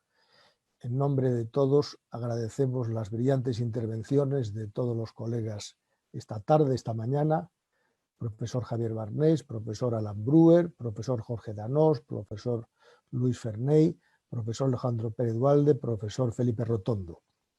Si Dios quiere, el próximo martes, día 5, lo vamos a dedicar a otro seminario web sobre las libertades en situación de coronavirus, de forma ya más especializada. Hablaremos de la libertad de expresión, libertad de información, libertad de circulación, libertad de manifestación, libertad de cultos, etcétera, etcétera, etcétera. Y tendremos para que nos ilustren sobre esta materia la profesora Miriam Ibanega de Argentina, el profesor Carlos del Piazzo de Uruguay, que ha estado presente, no sé si está todavía en el seminario, al que enviamos un cordial saludo, el profesor Luis Enrique Chase Plate de Paraguay, la profesora chilena Gladys Camacho y el profesor venezolano José Ignacio Hernández.